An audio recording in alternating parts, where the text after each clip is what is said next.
kiek daug naivumo aplink mus dabar. Daug kas tiki, kad bet kokia mergaitė sėdinti graži prieš ekraną gali duoti jums kažkokį kodą arba nulaužti kažkokį kodą arba atidaryti jums ir sukurti portalą.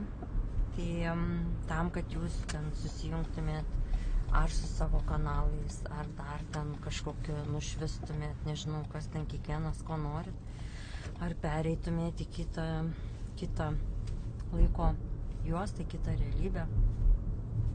Tai iš tikrųjų tai yra didžiulė apgaulė, kurioje sėdi tikrai nemažai žmonių, nes visų pirma tai vis tiek yra, kaip pasakyti, vidinis darbas su savimi, kiek aš vidinės drąsos turiu pamatyti savo visus demonus, juos susitvarkyti, pakeisti, paleisti.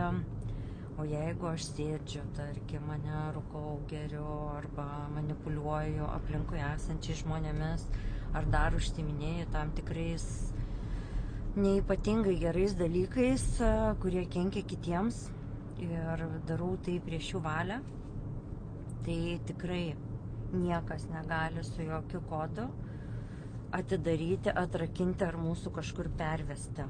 Taip, būna, kaip pasakyti, praktikos kažkokios, gal kažkas, kurių metu mes galime susivokti, atpalaiduoti, kažką paleisti, pamiršti, pakeisti, bet tikrai ne iškart nieko nekeičiant savo viduje, tik tai bandant pakeisti kitus išorėje, kažką kažkur pereiti.